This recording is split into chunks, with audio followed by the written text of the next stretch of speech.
For millennia, the name Spartans has echoed through the annals of history, a potent symbol of the perfect warrior, revered even 2,500 years later.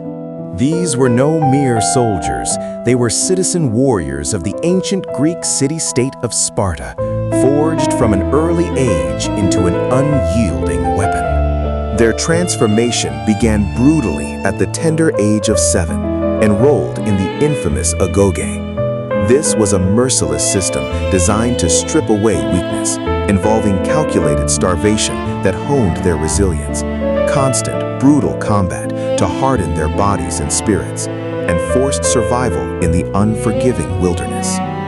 Only the most robust, the most unyielding, would endure this crucible until their 20th year, finally emerging as fully fledged, formidable hoplites.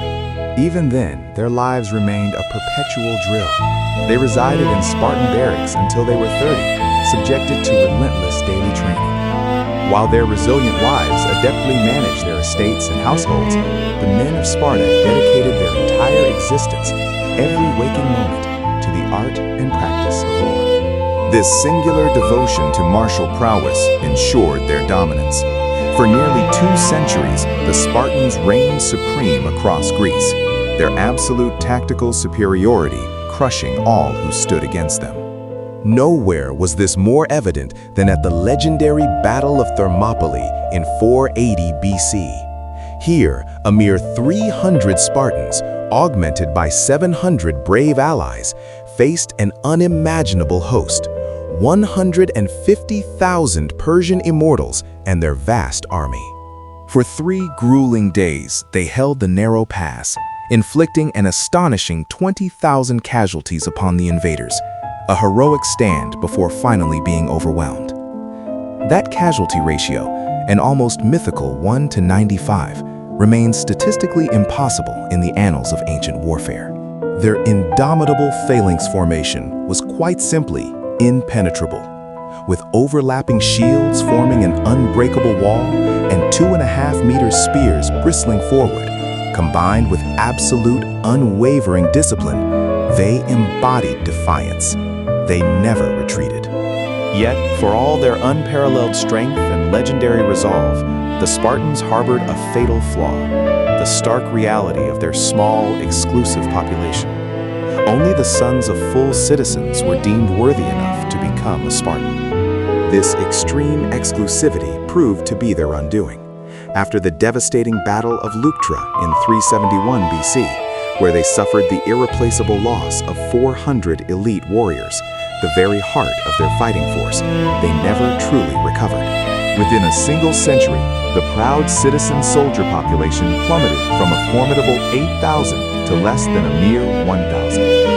Their system of extreme eugenics and suicidal exclusivity, the very pillars they believed made them invincible, paradoxically destroyed the magnificent society they had so meticulously built. The Spartans unequivocally proved that extreme training can indeed forge supreme soldiers. But their tragic tale also serves as a stark reminder. Societies constructed solely upon the foundation of war will inevitably run out of warriors. Among the annals of military history, one unit stands shrouded in an aura of mystique and numerical perfection, the Persian immortals. This was no ordinary army. It was the only military unit in history meticulously designed to maintain an unbroken strength of exactly 10,000 elite warriors through an ingenious system of instant replacement. They were the unwavering, ever-present guard of the mighty Achaemenid Persian Empire. Their very name, immortals, a testament to their perpetual numbers. When a soldier fell or was rendered unable to fight, another stood ready to fill the void, ensuring the sacred 10,000 remained constant, a seemingly eternal force on the battlefield. Adorned in distinctive scale armor that shimmered under the desert sun, they carried formidable composite bows and short spears, their defense reliant on wicker shields, often covered with hardened leather. Yet it was their appearance that truly set them apart. Richly colored garments, often embroidered and decorated with gleaming gold, marking them as the King of Kings' personal, opulent vanguard. Recruited from every corner of the vast empire, their induction was purely based on proven military merit, drawing the finest warriors from diverse lands. Under their banner, the Persian immortals spearheaded the conquest of an empire unmatched in the ancient world. From the sun-baked plains of India to the rugged coastlines of Greece, from the ancient sands of Egypt to the vast expanses of Central Asia, their legions marched, not just as soldiers, but as a formidable moving city. Their campaigns were accompanied by an astonishing logistical train, complete with luxury baggage, a host of dedicated servants, and even personal harems, a testament to their privileged status and the immense wealth of their empire. At the legendary pass of Thermopylae, after 3 brutal days of stalemate against the indomitable Spartans, it was the strategic flanking maneuver orchestrated by these very immortals that finally broke the Greek defense, allowing the tide to turn. They had triumphed over the proud Babylonians, the wealthy Lydians, the ancient Egyptians, and the resilient Ionian Greeks, consistently proving their mettle and serving as the direct protectors of the great king himself. However, beneath this veneer of invincibility and imperial grandeur lay a crucial, devastating weakness. Their equipment was tragically inadequate for the brutal, close-quarters combat against heavily armed infantry. Their beautifully crafted wicker shields, though light, offered woefully insufficient protection against the piercing thrusts of Greek spears. Their scale armor, while ornate, proved far inferior to the robust, solid bronze cuirasses favored by the Greek hoplites. At the devastating Battle of Plataea, the immortals found themselves facing a massed formation of Greek hoplites, their short spears rendered utterly useless against a formidable, extended reach of the 2.5-meter Greek pikes, leading to a brutal and overwhelming massacre. The legendary Alexander the Great would later exploit these very vulnerabilities, utterly annihilating the immortals at the pivotal battles of Issus and Gaugamela. Their ultimate downfall served as a stark, enduring lesson. Sheer numbers and an unshakable morale, while vital, cannot, in the end, overcome the decisive advantage of superior military technology and proper equipment. The Persian immortals undeniably demonstrated the immense psychological power of an immortal force and the importance of morale and tactical ingenuity. But even the most mystical of names and the most disciplined of warriors can never replace the fundamental necessity of having the right tools for the fight. Yet no mystical name or psychological advantage could ever truly replace the undeniable power of proper equipment and rigorous training. Enter the Roman legionaries, the very architects who forged Rome's destiny, transforming a humble city-state into a colossal empire that would endure for over half a millennium. Each legionary was, quite literally, the unbreakable backbone of this formidable military machine. These were not mere mercenaries, but dedicated Roman citizens, committed to a brutal 25-year service. Their training was a crucible of hardship. Daily forced marches covering 30 kilometers under the crushing weight of 40 kilograms of gear. Relentless drills in fortification building and grueling, unyielding hand-to-hand combat that honed them into living weapons. They were clad in the iconic articulated plates of the lorica segmentata, wielding the short, deadly gladius alongside the heavy throwing pilum, and protected by the massive rectangular scutum. But their prowess extended far beyond the battlefield.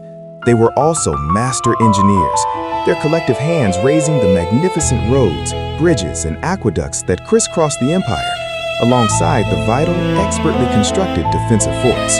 The Roman legionaries, with their unyielding might and unmatched organization, carved out an empire stretching from the misty, distant shores of Britain to the sun-baked sands of Egypt, from the Iberian Peninsula to the ancient lands of Mesopotamia. A single legion, a disciplined force of 5,000 men, possessed the chilling capacity to decisively crush barbarian armies 10 times their size. This incredible dominance stemmed from their iron discipline, their superior equipment, and their revolutionary modular tactics. During grueling campaigns, they would erect fully functional fortified camps every single night, complete with formidable walls, towering watchtowers and deep defensive trenches, a testament to Roman military engineering. Their legendary testudo formation, a living tortoiseshell of interlocked shields, rendered them virtually impervious to even the deadliest barrages of arrows and projectiles. It was with just 8 such legions that the indomitable Julius Caesar orchestrated the complete conquest of Gaul, facing down and triumphing over millions of Celtic warriors. Yet this seemingly perfect legionary system carried within it the seeds of its own destruction, a brutal, inherent cost. Recruitment was strictly limited to Roman citizens. When, in the desperate 4th century, the empire, starved for manpower, began enrolling barbarians, the iron discipline that had defined the legions tragically crumbled. These professional Roman legionaries were extraordinarily expensive, demanding not only regular pay, but also generous grants of land and gold upon retirement. As the empire's coffers dwindled, utterly unable to sustain such a costly force, the legions, once a unified shield, fragmented. They dissolved into the private armies of ambitious generals, each vying for power in a fractured realm. This once perfect military machine, a marvel of organization and warfare technology evolution, was ultimately devoured by rampant inflation and a crippling fiscal crisis. The Roman legionaries unequivocally demonstrated that superior organization and groundbreaking engineering could, and often did, overcome individual bravery on the chaotic battlefield. But even the most perfect of machines, however intricate and powerful, needs its essential fuel: money. As the grand canvas of history unfolds, we see that even the most perfectly organized war machines, while formidable, were still fueled by more than mere logistics. They were powered by courage, by honor, and sometimes by individual bravery. Enter the Mubarzun, the formidable Islamic champions who dared to challenge the very concept of warfare. These elite duelists, whose very name in Arabic means those who step forth for single combat, would ride out before the thunder of massed armies, their voices echoing across the vast, silent fields, shouting challenges to the enemy. Thousands of soldiers, drawn taut with anticipation, would pause, their breath held, to witness these dramatic, personal contests. The Mubarzun were warriors perfected for this theater, equipped with gleaming swords, formidable lances, encased in full, sturdy armor, and mounted upon swift, powerful Arabian horses. Their victories or defeats often set the tone for the entire battle, deciding its fate before the main engagement even began. Legend speaks of the Battle of Yarmouk, where the Byzantine general Vahan sent forth his finest champion, a warrior of immense reputation, Alid, a master of single combat. Later, at the decisive Battle of Hattin, Saladin himself strategically deployed his champions to shatter the morale of the Crusader forces, their swift victories sending tremors of fear through the enemy ranks. During the fervent era of the Crusades, Frankish knights, accustomed to their own codes of chivalry, often recoiled from these Mubarzun duels. They understood the devastating psychological impact. Losing a champion could instantly spark mass desertion and cripple an army's fighting spirit. Yet for all their glory and their profound impact on early medieval warfare, the Mubarzun system carried a fatal, inherent flaw. Its very foundation depended on an unspoken mutual code of honor, a gentleman's agreement in the brutal theater of war. This made them tragically vulnerable. As European armies began to embrace devastating new ranged weapons, the lethal crossbows and the formidable longbows, these mounted champions, once symbols of invincibility, became agonizingly easy targets. The rules of engagement were rewritten. At Ars, the legendary King Richard, known as the Lionheart, a pragmatist as much as a warrior, famously ordered his archers to specifically target the Mubarzun, a direct defiance of the traditional rules of single combat. Simultaneously, the Mongol forces, with their relentless guerrilla tactics, completely disregarded the old traditions, sweeping aside the very notion of individual duels. With the inexorable march of technological progress and the the advent of gunpowder and muskets in the 16th century, the era of champion duels rapidly became obsolete. The magnificent Mubarzun, warriors who embodied personal combat, vanished from the battlefields, their system fading into history as war itself ceased to be a personal affair and transformed into a grander, more impersonal, and infinitely more destructive force. In an age before mechanized warfare, when the personal clash of warriors began to fade, a new terrifying force emerged on the battlefield, the war elephants. These colossal beasts, the living tanks of antiquity, inspired an almost primal dread, capable of spreading sheer panic with their mere appearance. Originating from the ancient lands of India, these highly trained pachyderms were meticulously prepared for the chaos of war. Towering over the battle lines at 3 meters tall and weighing an astounding 5 tons, each elephant carried a fortified tower, bristling with 4 to 6 archers. Their immense bodies were draped in intricate armor of polished metal or hardened leather, and their mighty tusks were tipped with gleaming bronze blades, turning them into monstrous living weapons. Controlled with astonishing precision by their handlers, who guided them with specialized hooks behind their ears, these majestic creatures marched inexorably forward. From the Carthaginians to the Persians, the Indians to the Greeks, empires across the ancient world harnessed their power, recognizing the unmatched psychological terror they unleashed. At the legendary Battle of Hydaspes, the sheer presence of Porus's 200 elephants shattered Macedonian morale, contributing to thousands of casualties. Later, the audacious General Hannibal famously led his formidable force, including 37 of these very elephants, across the treacherous Alps, striking terror into the hearts of the Roman legionaries at Trebia. Yet despite their fearsome might, war elephants harbored fatal weaknesses. They proved surprisingly vulnerable to flaming arrows, panicking violently at the sight and smell of fire, often turning in blind terror to trample their own desperate troops in a chaotic retreat. The ingenuity of man soon adapted to this overwhelming force. At the decisive Battle of Zama in 202 BC, the brilliant Roman general Scipio famously countered Hannibal's elephant charge, not with direct confrontation, but by creating ingenious corridors within his disciplined ranks. The colossal beasts thundered harmlessly through these openings, their momentum utterly neutralized. Similarly, in India, Alexander the Great's forces effectively held the charging elephants at bay, utilizing their 6-meter sarissas to maintain a critical distance, turning the elephant's charge into a costly, ineffectual assault. War elephants ultimately proved a profound lesson. Psychological weapons, however devastating, often work only once. Enemies will adapt, evolving their tactics, demonstrating that ultimately, logistical planning and strategic innovation matter far more than raw, brute power on the shifting sands of the battlefield. In the relentless theater of war, it's a stark truth that raw power often yields to the cunning of adaptability and the unseen might of logistics.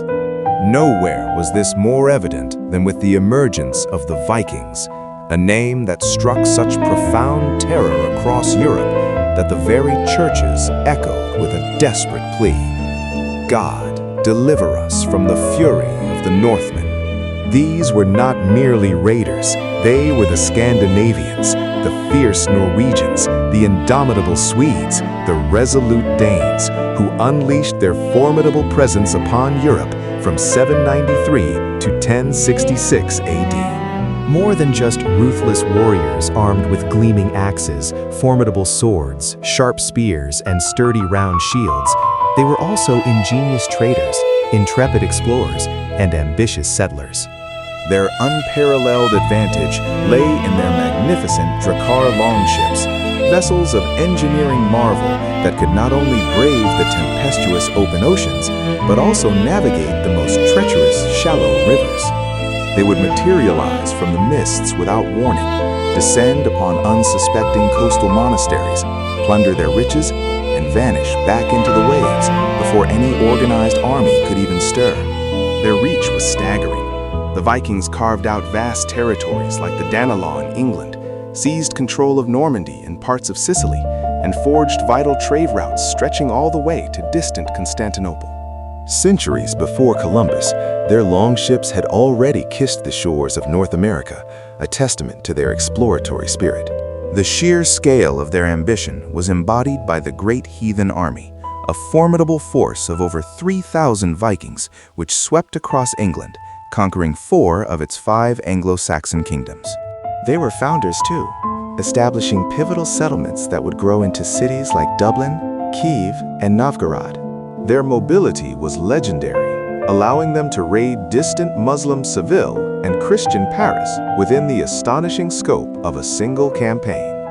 Kingdoms, desperate for respite, even paid them immense tributes, known as Danegeld, simply to make them leave. Yet, despite their extraordinary military prowess and expansion, the Vikings harbored a crucial strategic limitation. They struggled to hold conquered territory.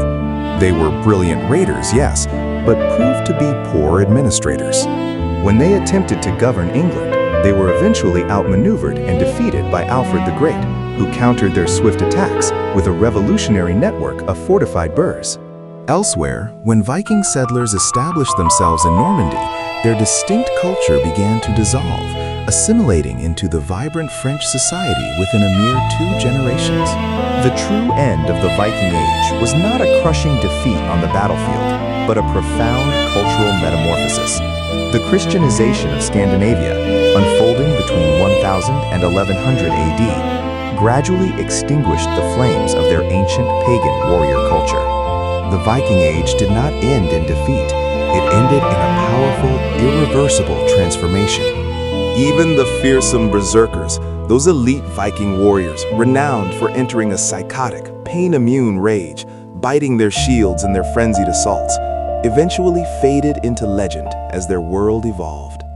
The very mention of their name struck terror into the hearts of their enemies. These were the berserkers, elite Viking warriors known for plunging into a terrifying psychotic rage, a primal frenzy where pain ceased to exist and their own shields became mere chew toys. They were not just fighters, they were forces of nature, entering a battle trance that transformed them into unstoppable beasts. Their ominous name, berserker, rooted in the Old Norse for bear shirt, speaks to their appearance.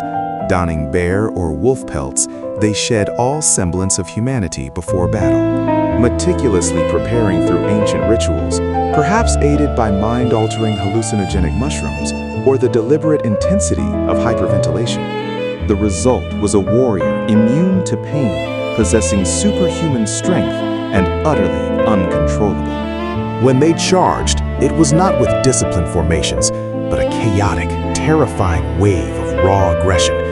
They'd storm the enemy lines, screaming, gnawing at their shields in a guttural roar. Sometimes even stripping naked in their berserker gang, a primal display of defiance. But this unsustainable fury came at a steep cost. After the battle, the same warriors who had been immune to pain would collapse, utterly spent, into the crushing depths of a profound depression. Despite their unpredictable nature, berserkers were invaluable. They served as formidable royal bodyguards and spearheaded the most daring assaults.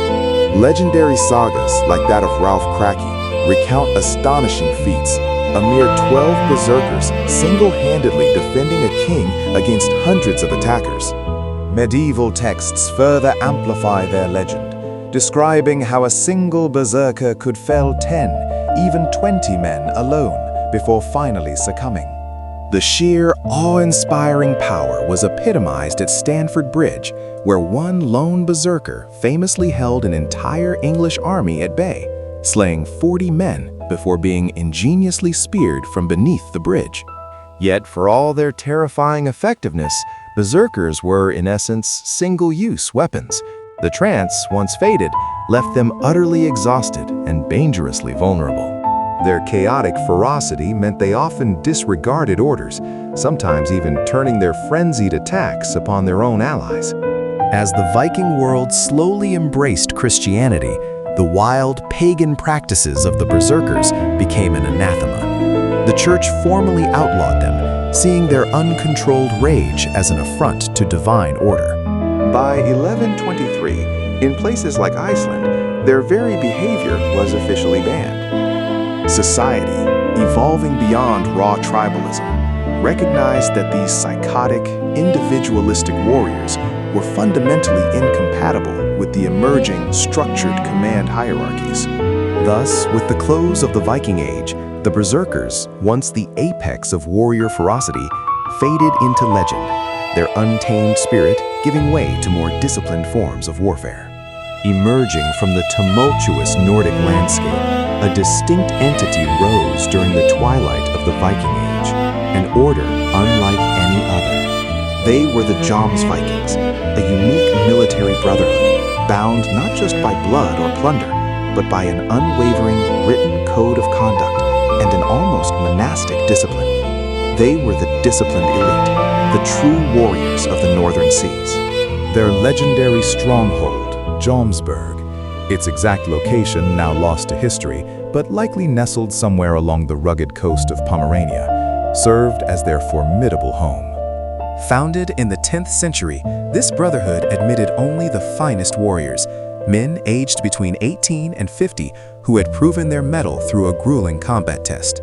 Within Jomsborg's sturdy walls, they lived a communal life, a Spartan existence devoid of families, where brotherhood was paramount and the pursuit of martial excellence was their sole devotion. Their ironclad code was simple yet brutally effective. Fear was forbidden, retreat an unthinkable betrayal, and showing wounds a sign of weakness to be concealed. Vengeance for fallen comrades was not merely an option, but a sacred, mandatory duty. All spoils of war, every glint of gold and silver, were divided equally amongst them, forging an unbreakable bond of shared fate. These were no ordinary plunderers. They were elite mercenaries, their legendary prowess commanding the highest prices, with kings across Scandinavia eager to pay hefty sums in gold for their unparalleled services. The Jomsvikings carved their saga into every major Nordic battle of the 10th and 11th centuries. At the brutal Battle of Horungavåg in 986, a mere 60 Jomsviking longships defiantly faced an overwhelming armada of 180 Norwegian vessels. Though ultimately overwhelmed, they refused to surrender, fighting with suicidal courage to the very last man, their defiance echoing across the churning waves. Later, at the Battle of Fyrisvelli in 990, their strategic might proved crucial, helping Eric the Victorious secure his conquest of Sweden. Their reputation preceded them. They never retreated, not one step. When captured, they did not beg for mercy, but demanded swift execution, meeting their fate with an unnerving stoicism. Sagas recount chilling tales of Jomsvikings laughing, their eyes locked defiantly on their executioners as their heads were severed. Yet, as swiftly as they rose, the Jomsvikings vanished. Their disappearance in the 12th century remains shrouded in mystery. Was Jomsborg consumed by furious storms, lost beneath the unforgiving sea? Were they finally annihilated in a battle, their unyielding, suicidal code leading to their ultimate demise? Or perhaps, as the Christian tide swept across Scandinavia, were they absorbed, their martial discipline repurposed into the emerging knightly orders of the era? The fortress of Jomsburg itself has never been definitively found. It may well be a legend, a myth forged in the mists of time, but their influence was undeniably real.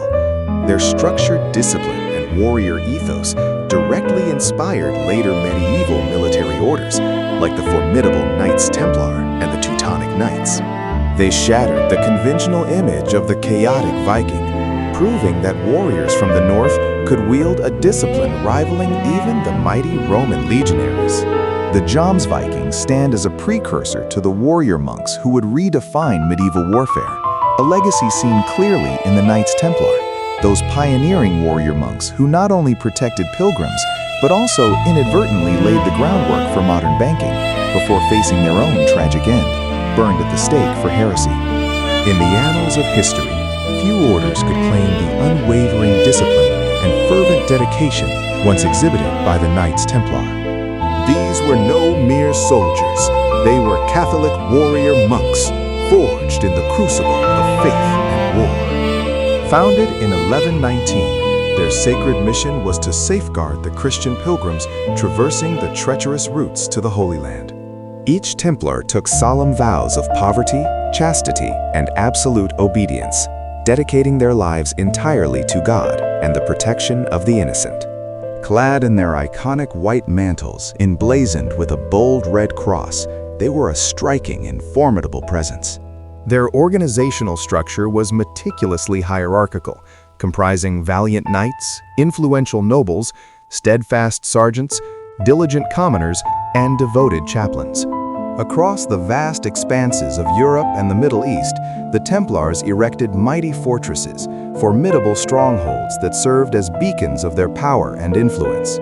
At their zenith, this formidable order boasted over 20,000 dedicated members, commanding an impressive network of 870 castles and strategic strongholds. The Templars swiftly became the undisputed elite military force of the Crusades, their prowess legendary. Nowhere was this more evident than at the Battle of Montgisard in 1177, where a mere 500 Knights Templar, alongside 3,000 Crusaders, achieved an astonishing victory, decisively crushing an overwhelming army of 26,000 of Saladin's seasoned troops. Their code was absolute. They never surrendered, fighting with an unparalleled ferocity to the very last breath. Ransom was forbidden, and retreat without direct orders was unthinkable. They consistently formed the unyielding vanguard in every pivotal Crusader battle, their courage unwavering. Yet their influence extended far beyond the battlefield. The Templars, with remarkable foresight, also pioneered a sophisticated proto-banking system. Pilgrims journeying to the Holy Land could deposit their precious coin in a Templar preceptory in Paris, receive a secure credit note, and then conveniently withdraw their funds upon arrival in distant Jerusalem. This innovative system saw the Templars transform into Europe's most powerful and trusted bankers, accumulating immense financial power. However, it was this very financial power that ultimately proved to be their undoing. King Philip IV of France, deeply indebted to the order for colossal sums, saw their wealth as a solution to his own burgeoning financial woes. In a shocking act of betrayal on Friday, October 13, 1307, he orchestrated the simultaneous arrest of every Templar across France. They faced egregious, fabricated charges of heresy, idolatry, and even sodomy, designed to dismantle their authority and seize their assets. Years later, in 1314, the venerable Grand Master Jacques de Molay was brutally burned at the stake. As the flames consumed him, legend claims he cursed both the Pope and the King, condemning them to meet their own swift end. Eerily, both indeed perished within months of his execution. Though the Pope officially dissolved the order in 1312, the vast Templar fortune mysteriously vanished, giving rise to enduring legends of hidden treasure that persist to this very day. Beyond the vanishing legends of hidden treasures, a new warrior emerges from the mists of history, the samurai. These were not merely soldiers, but a revered warrior class in feudal Japan, bound by an unwavering devotion to the Bushido code. This strict code, a path of the warrior, permeated every aspect of their lives, emphasizing absolute loyalty, rigorous discipline, and the profound acceptance of an honorable death, often through ritual seppuku, over the shame of dishonor or defeat. From their earliest days, samurai children were forged in the crucible of combat. They mastered the intricate art of swordsmanship with their iconic katana, became deadly with a bow and arrow, proficient with spears, and formidable in unarmed combat. Clad in their distinctive Yoroi armor, an intricate ensemble of lacquered metal plates meticulously laced with vibrant silk cords, they presented an awe-inspiring sight on any battlefield. Their allegiance was absolute. They served their daimyos, the feudal lords, with an unbreakable, unquestioning fidelity. Yet their influence extended far beyond the battlefield. These multifaceted individuals were also astute administrators, contemplative poets, and serene tea masters, embodying a unique blend of martial prowess and cultural sophistication. For over 7 centuries, the samurai caste held absolute dominion over Japan, their authority upheld by unparalleled martial superiority and a meticulously rigid social hierarchy.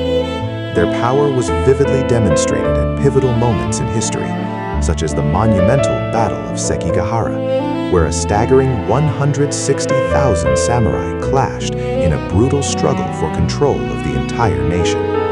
From this maelstrom, Tokugawa Ieyasu emerged victorious, establishing a shogunate that would shape Japan for an impressive 268 years. The samurai also stood as Japan's unyielding shield against external threats, famously repelling 2 formidable Mongol invasions in 1274 and 1281. In both instances, divine typhoons miraculously scattered and destroyed the invading fleets, giving birth to the enduring myth of the kamikaze, the divine wind, protecting Japan. Among their ranks were legendary swordmasters like Miyamoto Musashi. The sacred tenets of Bushido dictated a profound path: to commit seppuku if captured or dishonored, ensuring one's spirit remained pure. But the era of the samurai was not extinguished by the blade of a foreign enemy or rival clan. It was brought to an abrupt and final halt by the inexorable tide of modernization. With the dawn of the Meiji Restoration, Japan embarked on a radical transformation. The revered samurai class was abolished, the carrying of their sacred swords outlawed, and a new, modern conscript army, equipped with contemporary firearms, rose to prominence.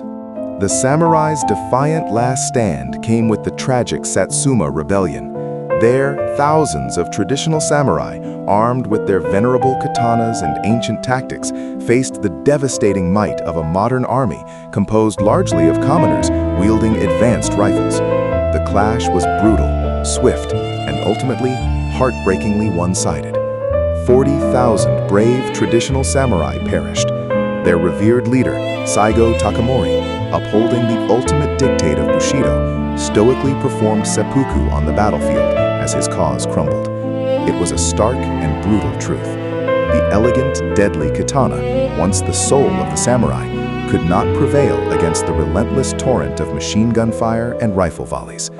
In the span of a single decade, a 1,000-year-old warrior culture, steeped in honor and tradition, was unceremoniously swept away, leaving only echoes of its glorious past. The legacy of 1,000 years of warrior traditions met its grim end, not in a century, but within a single decade. Emerging from the shadows of this collapse were the Waffen SS, the Nazi Party's elite military force. They were more than just soldiers. They were the architects of unspeakable atrocities, fighting with a terrifying, suicidal fanaticism that defied conventional understanding of warfare. Formed in 1939 as Adolf Hitler's personal guard, the Waffen SS rapidly swelled into a formidable army of nearly 1 million soldiers, organized into 38 divisions. Their initial recruitment criteria were chillingly precise: pure Aryan descent, a minimum height of 1.78 meters, and even perfect teeth, all aimed at crafting the ideal, unblemished warrior of the so-called master race. Unlike the regular Wehrmacht, the Waffen SS boasted superior equipment and often received the newest, most advanced weaponry. Elite divisions like the Leibstandart SS Adolf Hitler, Das Reich, and Totenkopf spearheaded every major campaign, their fearsome reputation preceding them across the ravaged landscapes of Europe. Their allegiance was absolute, not to Germany, but to Hitler alone, a bond forged in ideological fervor.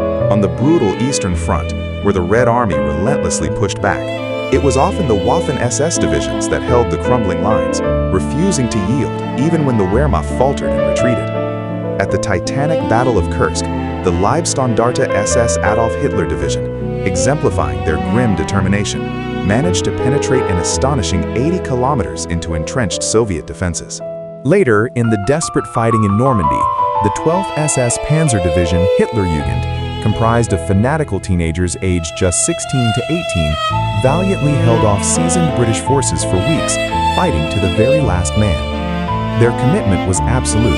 Death in battle was preferred over surrender, with casualty rates of 90% being grimly common. Such was their notoriety that Soviet forces often executed captured SS prisoners on sight. They were fundamentally ideological fanatics, willing to die for the twisted vision of a master race.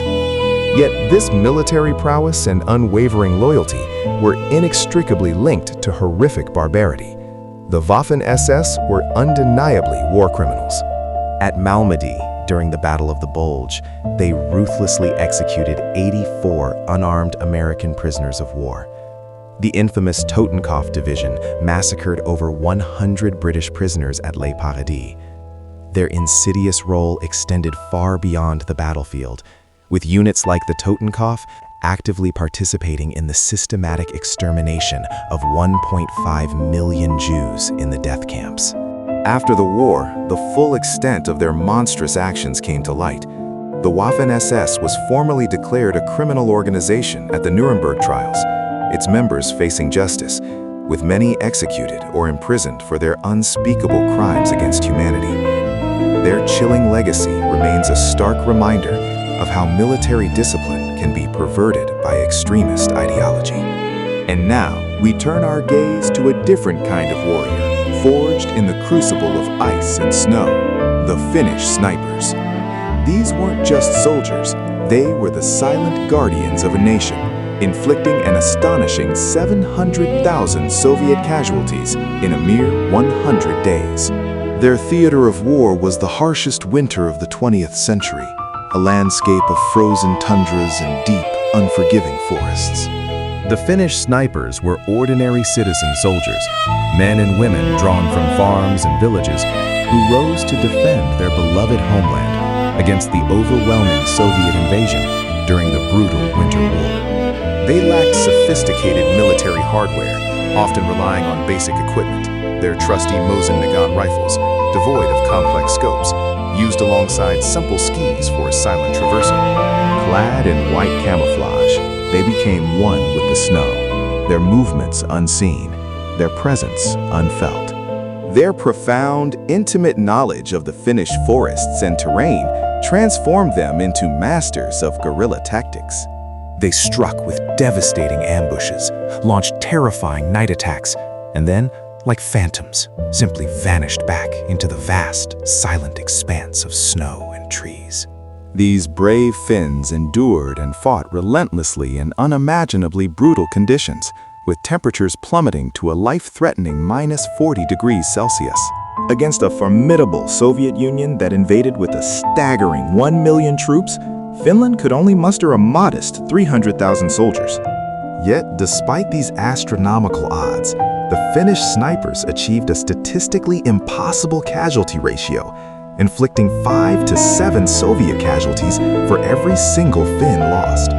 Leading this cadre of extraordinary marksmen was Simo Heija, a legend known as the White Death. With just an iron sight on his rifle, Heija alone confirmed 505 Soviet kills in those relentless 100 days, a testament to his unparalleled skill and courage. The terrified Soviets, bewildered by their unseen adversaries, came to call these elusive Finns white ghosts. By the war's conclusion, the Red Army had suffered catastrophic losses: 700,000 troops killed, wounded, captured, or tragically frozen to death, while Finland lost a comparatively fewer 70,000. The world watched in stunned disbelief as Soviet propaganda, once so powerful, crumbled, exposing the Red Army's vulnerability. However, even the most heroic defense cannot defy overwhelming numbers and unforgiving geography indefinitely. The Soviets, relentless in their ambition, poured in an additional 1.5 million troops. Facing dwindling ammunition and deserted by potential allies, Finland was forced to the negotiating table. They signed a harsh treaty, ceding 11% of their cherished territory, yet remarkably, they retained their independence. Finland stood as the sole nation invaded by Stalin that proudly remained free, a defiant beacon of resilience against totalitarian expansion. Later, in the Continuation War, Finland found itself allied with Germany against the USSR, a complex alliance born of necessity, not ideology. Crucially, they adamantly refused to participate in any atrocities, maintaining their moral compass even amidst the horrors of war. Ultimately, they successfully negotiated a separate peace, skillfully navigating the treacherous waters between two superpowers, ensuring their unique survival. And now, we turn our gaze to a crucible of human endurance and unparalleled savagery, Stalingrad. Imagine, if you can, a staggering 2 million souls locked in a desperate, brutal struggle for a single city. For 5 agonizing months, amidst the merciless grip of winter, this icy wasteland bore witness to the cataclysmic clash between the German Wehrmacht and the unyielding Soviet forces, where the frozen earth became a tomb and every inch was paid for in blood.